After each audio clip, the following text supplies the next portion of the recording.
Bienvenidos al Día con el Agro, yo soy Rudy Borges y a esta hora nos conectamos con Jamie Alexandra Cáceres Zambrano, ingeniera agrónoma con experiencia en sistemas agroforestales, manejo integral de cultivos de cacao, software estadístico y sistemas de información geográfico y afinidad por el trabajo en campo. Jamie, bienvenida al Día con el Agro. Hola Rudy, muchísimas gracias. Jamie, cuéntenos sobre el valor y la importancia de los microorganismos en el suelo. Bueno, pues el suelo es un ecosistema que nos acompaña todo el tiempo, constantemente, y que generalmente obviamos. No lo tenemos en cuenta en nuestros procesos ni productivos, en este caso en los procesos agrícolas, y poco en nuestra vida cotidiana.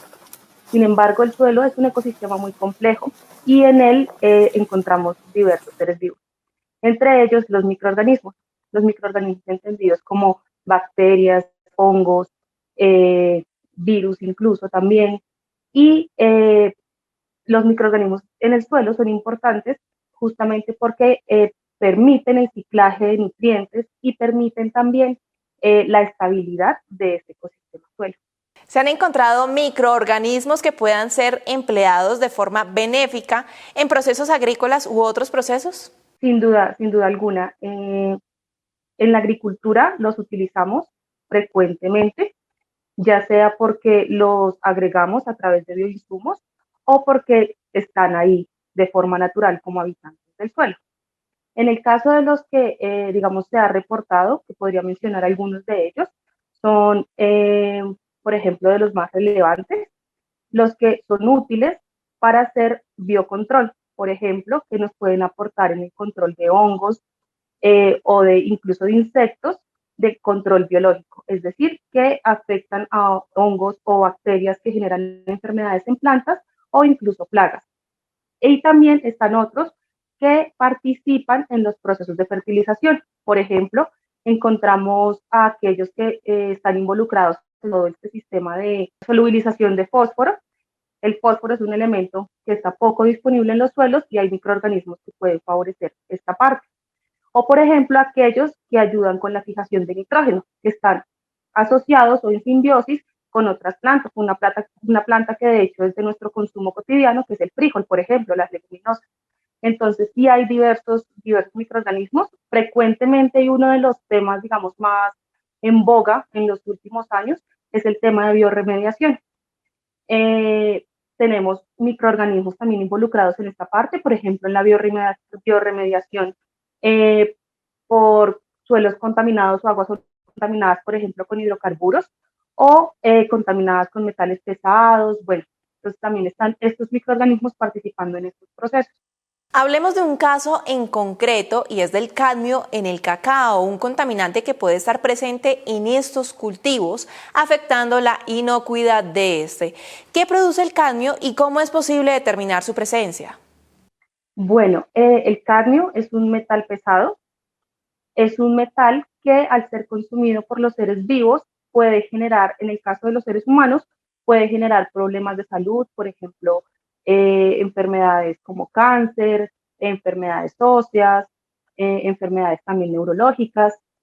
Y el cacao es una planta fitoextractora. ¿Qué significa fitoextractora? Fito de planta y extractora, pues extrae. Entonces ella tiene la capacidad de extraer mucho de este metal y acumularlo en diferentes órganos de la planta. Entre ellas, entre estos órganos que son capaces de acumular cadmio están los granos de cacao, que son los que al final nosotros como seres humanos consumimos, procesamos y consumimos. Debido a que el cacao es una planta, es un producto, qué pena, de interés a nivel internacional y el cacao del trópico, principalmente de Centro y Suramérica, ha sido muy elogiado por sus características en sabor y aroma, pues estamos exportando un volumen importante. Cuando, digamos, en el proceso de exportación se hacen unas pruebas de calidad y entre ellas se verifica la ausencia de este tipo de metales, entre ellos el cadmio. Eh, Debido a este proceso, se identificó que algunos, no todos, pero algunos productos de cacao provenientes de Centro y Suramérica contienen este metal pesado. Entonces, pues por eso digamos que estamos como o se ha buscado desde la ciencia y desde la academia actividades, microorganismos también que puedan favorecer la disminución de estas concentraciones de cadmio en la almendra de cacao, en el grano. ¿El cadmio tiene efectos agudos en las plantas, animales y seres vivos? Algunas plantas son más sensibles que otras, por ejemplo, en este caso el cacao hace el proceso de extracción, lo acumula y vuelve y recicla este elemento sin ningún problema, no genera, digamos, ningún problema nocivo. Obviamente, en concentraciones más elevadas, pues ya empieza a verse, digamos, ciertos problemas, sobre todo en ciertos tipos de plantas, digamos, no es nocivo para todas, algunas tienen la capacidad de tolerar las concentraciones de este elemento. ¿Es posible eliminar el cadmio en el cacao o qué tipo de estrategias existe para mitigar la presencia de este en el suelo, la planta y el grano? Bueno, el cadmio es un elemento que, digamos, tuvo que haber salido de algún lugar. Este elemento sale tiene como origen diferentes fuentes. La primera es una fuente geogénica, es decir, proviene de las rocas que generan el suelo, y la otra es una fuente antropogénica, es decir, producto de la actividad humana. En el caso de la fuente geogénica, pues digamos que este tema es un poco más difícil de manejar porque pues depende de las condiciones y de las rocas que formen suelo en cada región. ¿Listo? En el caso de lo que nosotros encontramos es que se da principalmente por las fuentes de fertilización. En este caso, primero, pues es empezar a trabajar en estas fuentes de fertilización para disminuir el contenido de este elemento en el grano y por otro lado, pues también se ha trabajado en diversas actividades y procesos, por ejemplo, ya en la etapa de fermentación o post cosecha, para disminuir los niveles de cadmio a través, por ejemplo, de levaduras o de otros microorganismos. Particularmente en el proyecto en el cual yo trabajé, fue el trabajo de grado de pregrado para graduarme como ingeniera agrónoma, y lo que buscábamos con un proyecto del corredor tecnológico eran microorganismos que fueran tolerantes a cadmio para posteriormente lograr generar, por ejemplo, un bioinsumo que los productores pudieran utilizar y esto disminuyera el contenido de este elemento en almendra. Ese fue como el objetivo en ese momento de la investigación. Jamie, ¿y cuáles son los desafíos en la problemática de cadmio en el cacao? Bueno, pues el primero y más importante es lograr comunicar a las personas, a los productores, qué es el cadmio. ¿Listo? Es un elemento que pues, ha estado en el suelo, que digamos es conocido desde hace tiempo, pero debido a que no ha estado involucrado y no ha sido un problema en nuestros procesos de producción de cacao y de otras especies vegetales, eh, no ha sido un problema y no le hemos prestado atención. Entonces, lo primero es lograr comunicar a los productores por qué es importante tener en cuenta ciertos procesos de fertilización que sean orgánicos o que tengan en cuenta el ciclaje de nutrientes, por ejemplo, que involucren microorganismos. Esa sería la primera etapa, esta etapa de comunicación, de transferencia, de socialización con los productores. La siguiente etapa es empezar a evaluar cuáles son esos fertilizantes, o el siguiente reto, como tú lo mencionas, cuáles son esos fertilizantes que generan mayor aporte. Y así yo puedo disminuir la aplicación, la cantidad, la frecuencia de estos fertilizantes al sistema cacao, para así disminuir finalmente los contenidos en almendra. Ahora bien, hablemos de la importancia que cumplen los suelos en el mundo y en especial en los suelos amazónicos. ¿De cuánta superficie estamos hablando y cómo se ha visto reflejada la fuente de fósforo allí? Bueno, actualmente, nuevamente lo menciono, pues digamos, los suelos son convivimos con ellos diariamente y sin embargo los obviamos frecuentemente en nuestros procesos y en nuestras actividades cotidianas. Eso a nivel pues, mundial, quizá algunos países estén más evolucionados desde la academia, desde la ciencia y desde la sociedad en la conciencia respecto al ecosistema suelo, al recurso suelo. En el caso de la Amazonía, pues digamos, la Amazonía es un ambiente muy rico es un ambiente muy importante, ambiental y ecosistémicamente, a nivel mundial, como tú lo mencionas, y tiene unos procesos de ciclaje de nutrientes también muy particulares, justamente por la gran cantidad de materia orgánica que recicla en este ecosistema. Entonces, respecto a la fuente de fósforo que tú mencionas, debido a esa cantidad de materia orgánica, debido a que son suelos muy evolucionados, que tienen muchísimo tiempo, digamos, la roca tiene mucho tiempo de descomposición, son suelos muy profundos, esto genera que sean suelos con una fuente de fósforo ligada al hierro y que por lo tanto no son tan disponibles para las plantas. Sin embargo, uno pensaría, bueno, pero yo entro a un ecosistema como el ecosistema amazónico y es un ecosistema en realidad muy rico vegetalmente. Y en efecto, porque, digamos, los procesos orgánicos, los procesos de ciclaje de nutrientes han logrado esto. Entonces, como la adición de materia orgánica es constante, justamente porque hay caída de hojas, hay caída de ramas, hay caída de frutos y demás, esto genera, digamos que la disponibilidad de fósforo orgánico pueda ser constante, por un lado. Como no son suelos intervenidos, también la actividad microbiana es constante, lo que genera pues la disponibilidad también de este elemento. Teniendo en cuenta que las fuentes de fósforo son limitadas, ¿qué permite que las plantas puedan crecer en los suelos amazónicos? Bueno, ocurre algo que, digamos, nosotros, los seres humanos, nos cuesta bastante lograr y es las asociaciones. En el caso de los bosques, en el caso de las plantas, ocurre una asociación muy importante y particularmente, por ejemplo, la Amazonía es rica en esta asociación y es la asociación con hongos micorrízicos o micorrizas. Entonces están estos hongos que generan que la fuente de fósforo sea disponible. ¿Cómo es la asociación de estos hongos con las plantas?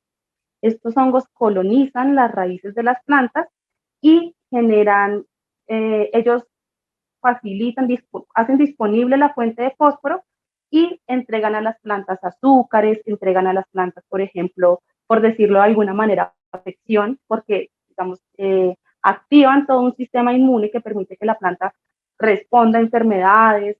Entonces, pero el más importante de que estamos hablando acá es el tema de la solubilización de fósforo. Entonces tenemos las micorrizas arbusculares y las oectomicorrizas y las endomicorrizas. Entonces, en las micorrizas arbusculares, que son las que ingresan a la planta y que tienen generalmente, digamos, esta actividad de solubilización de fósforo más marcada, son las que permiten justamente la disponibilidad de este elemento. Y además genera toda una red que es, de hecho, una de las, como de los, no de los cuellos de botella, sino de las curiosidades pues más grandes que tiene en este momento la academia y la ciencia, es que junto con esa red también se conectan no solamente la planta con el hongo, sino entre plantas en todo ese ecosistema. Entonces, además de solubilizar fósforo, también, digamos, hay algunos autores y autoras que mencionan que esto también genera una conexión integral pues, en todo el ecosistema bosque. ¿Qué tipo de micorrizas existen y qué funciones tienen cada una? Bueno, este proyecto está involucrando algunos temas específicos. Los temas son bioeconomía y agroecología. Este tema de bioeconomía y agroecología, digamos que en la teoría, en los libros, quizá puede ser muy reciente, pero son actividades que han venido teniendo las comunidades durante muchos años. La bioeconomía es digamos, el uso o la generación pues, de sustento financiero a través de los recursos naturales, pero de manera sostenible en el tiempo, que no sea algo depredador.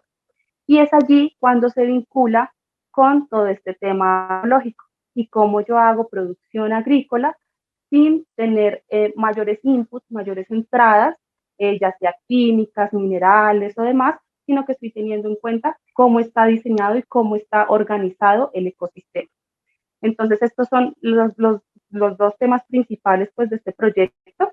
El objetivo es poder tener una línea base y una caracterización relacionada con cómo están en la actualidad justamente en bioeconomía y agroecología estas comunidades y cómo se puede aportar a esto, ya sea a través de la capacitación, a través de parcelas demostrativas, para lograr que estas comunidades adopten estos temas, porque como lo dije, digamos, que en la literatura pueden ser muy recientes, estas comunidades siempre lo han utilizado, pero también muchas de esas comunidades lo han olvidado o han adoptado prácticas que son más depredadoras. Entonces es como volver a retomar estas prácticas y lograr que las comunidades las adopten. Hay 3 departamentos en donde se está trabajando. Por ahora están activos Caquetá y Meta y se espera que pues en algún momento se pueda generar con Chocola el proyecto también.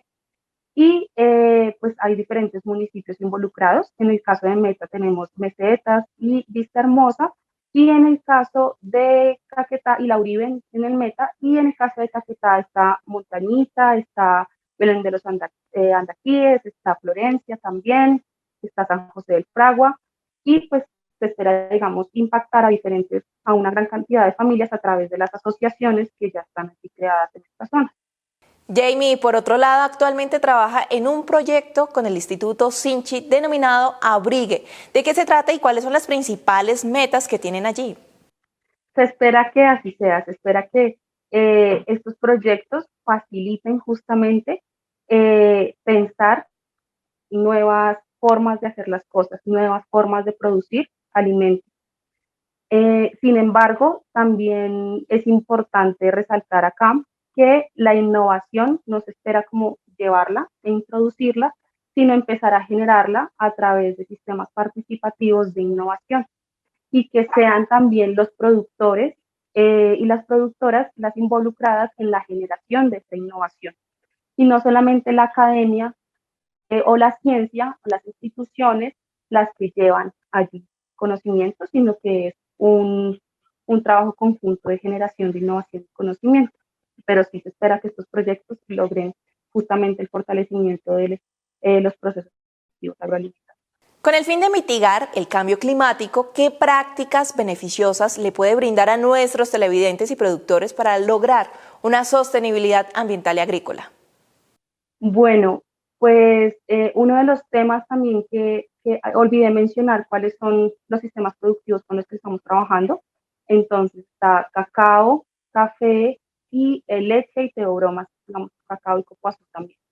En el caso de leche, por ejemplo, lo que estamos intentando es generar sistemas más sostenibles a través de una práctica que es silvicultura, es decir, que la ganadería no se maneje solamente en grandes extensiones con pocos animales y, digamos, sin ningún tipo de árbol o sombrío, sino que justamente se involucre a las plantas, que podamos tener más eficiencia en el uso del área y demás. Este sería como una de las, uno de los temas más importantes a nivel país, no solamente a nivel Amazonía o a nivel proyecto, y es lograr tener actividades de producción de carne y de leche más sostenibles en el largo plazo y que de hecho sean más eficientes, que se logre mayor consumo, por ejemplo, de proteína y por lo tanto mayor calidad en leche y en carne.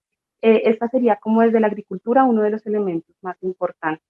Por otro lado, está también empezar a pensarnos esos sistemas agroalimentarios de forma que tengamos que hacer una adición menor de productos de control de síntesis química. Entonces, ¿a qué me refiero con esto?